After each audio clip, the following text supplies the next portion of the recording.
नमस्कार, मैं मेघा हिंदुस्तानी स्वागत करती हूँ आपका माटी के लाल पर। चंडीगढ़ में डायलॉग बाजी करने वाले प्रधानमंत्री नरेंद्र मोदी आखिर बीएचयू आईआईटी पर क्यों नहीं बोल रहे हैं? बीएचयू में आखिर ऐसा क्या हुआ है जिसको लेकर प्रधानमंत्री की टिप्पणी इतनी जरूरी हो गई है, वो आपको बताएंगे। साथ ही चंडीगढ़ में क्या कुछ एकदम फिल्मी अंदाज में प्रधानमंत्री मोदी नजर आए हैं, वो भी आपको बताएंगे। चैनल पर नए हैं तो चैनल को सब्सक्राइब कर लीजिए। चलिए शुरुआत करते हैं वीडियो की। सबसे पहले बताते हैं कि किस तरीके का अंदाज यहाँ पर, कहते हैं ना कि दांत दांत दिखाने के अलग होते हैं हाथी के और खाने के अलग होते हैं, बस वही दिखावटी दांत जो है चंडीगढ़ में नजर आ रहे हैं प्रधानमंत्री मोदी के। क्या कहा है उन्होंने, देखिए। द मिंट की खबर है, लिखा है Prime Minister Narendra Modi on Tuesday announced the successful implementation of three criminal laws, भारतीय न्याय संहिता, भारतीय नागरिक सुरक्षा संहिता एंड भारतीय साक्ष्य अधिनियम in Chandigarh. With this, the city became country's first administrative unit where 100% implementation of the three laws has been done.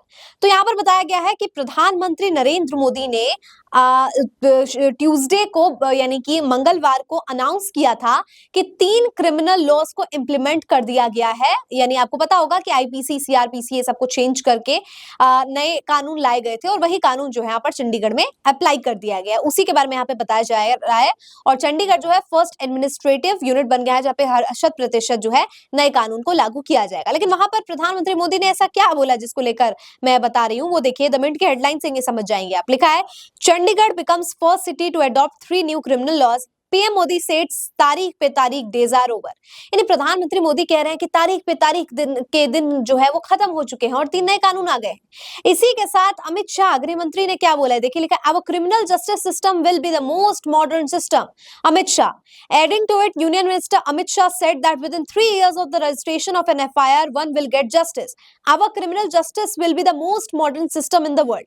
तो यहाँ पर अमित शाह दावा कर रहे हैं कि 3 सालों में ही न्याय मिल जाएगा। यानी अगर किसी ने प्राथमिकी दर्ज कराई है तो उसे 3 साल के अंदर ही न्याय मिल जाएगा। वाह, सुनने में कितना अच्छा लग रहा है ना कि भारत कितनी तरक्की कर रहा है। अब असलियत पे आ जाते हैं तो हो गई कि हमने बहुत ज्यादा विजन ले लिया, हमने बहुत ज्यादा इल्यूजन में रह लिया, हम बहुत ज्यादा जो है सपने देख लिए। अब देखिए एक्सपेक्टेशन कैसे रियलिटी हिट करेगी जब आपको मैं एक खबर बताऊंगी। देखिए ये 3 शख्स देख रहे हैं आप स्क्रीन पर, ये वही है जिनका नाम जो है आईटी, बीजेपी के आईटी सेल से जोड़कर देखा जाता है, जो कहे जाते हैं कि बीजेपी के आईटी सेल के ये लोग हैं। और इनकी फोटो आप स्मृति ईरानी के साथ देखेंगे। एकदम ताज्जुब की बात है कि कैसे यहाँ पर जो है खबर निकल कर आ रही है। नेहा सिंह राठौर, भोजपुरी फोक जो सिंगर है, उन्होंने भी इसको लेकर प्रतिक्रिया दर्ज की है। क्या लिखा है वो बताते हैं आपको। देखिए लिखा है बीएचयू गैंग रेप के आरोपी सक्षम पटेल को जमानत मिल गई है। अब गैंग रेप के तीनों आरोपी जेल से बाहर है। पीड़ित छात्रा को न्याय मिल गया है क्या? उसकी पढ़ाई का क्या होगा? अगर अज्ञातवास में ही रहना है तो सजा तो दरअसल वो लड़की भुगत रही है ना मोदी जी?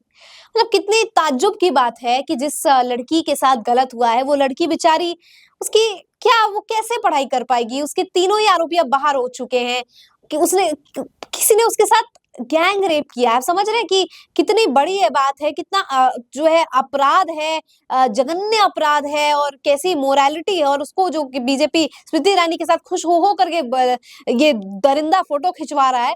और इसको जो है पुलिस, या मैं कहूँ कि इसको कानून से जो है वो एकदम मिल गई है, एकदम जस्टिस मिल गया है भाषा में कहूँ तो।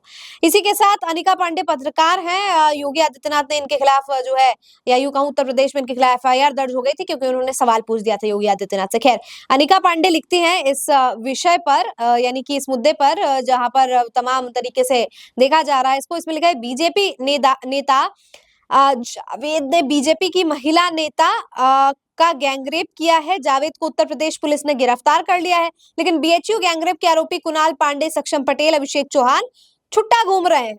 कार्रवाई हिंदू और मुस्लिम के आधार पर हो रही है। खैर, जब पार्टी की महिलाएं सुरक्षित नहीं है तो आम महिलाओं का क्या होगा? मतलब मुस्लिम है, महिला नेता का गैंग रेप कर है बीजेपी का, तो उसको एकदम गिरफ्तार कर लिया जाता है। जो बिल्कुल मतलब गिरफ्तार होना चाहिए, ऐसे लोगों को तो गिरफ्तार क्या, इसको तो कड़ी से कड़ी सजा मिलना चाहिए। लेकिन यहाँ पर हिंदू जो है वो पांडे, पटेल और चौहान जो मस्त घूम रहे हैं, क्यों? बीजेपी के हैं और हिंदू है। मतलब ये किस तरीके का कानून व्यवस्था, क्या नाम चेंज करने से आप कानून देंगे? हंसी आ रही है मुझे देख के और शर्म भी आ रही है कि हम क्या देश के का सिस्टम बना रखा है और कह रहे हैं कि अंग्रेजों वाला शासन नहीं होगा, अब एकदम न्याय मिलेगा। तो क्या मोदी जी के स्वर्ण काल में, मोदी जी के विकास काल में इस प्रकार का न्याय मिलने वाला है कि इस तरीके से खबर निकल कर आएगी, इस तरीके से जो है आरोपियों को सजा नहीं बल्कि उनको भी जस्टिस के नाम पर ये फूल घूमेंगे।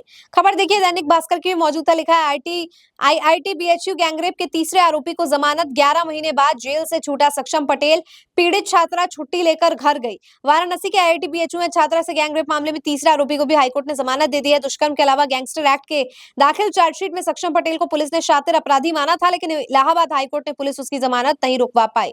मतलब शर्म की खबर है। और जहां बोल रहे तारीख पे तारीख, और लग रहा है कि तारीख पे तारीख तो शायद इनके लिए है, जस्टिस सिस्टम तो शायद रेपिस्ट के लिए बना दिया है, इन व्यभिचार करने वाले लोगों के लिए बना दिया है कि आप कुछ भी करते रहो, बीजेपी आईटी सेल से जुड़े हो, हिंदू हो तो भाई आपको छुट्टी मिल जाएगी, आपको कोई कोई बाल विवाह का नहीं करेगा।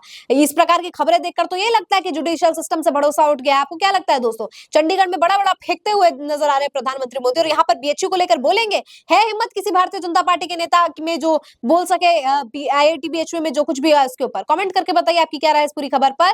मुझे दीजिए इजाजत, देखते रहिए माटी के लाल। धन्यवाद।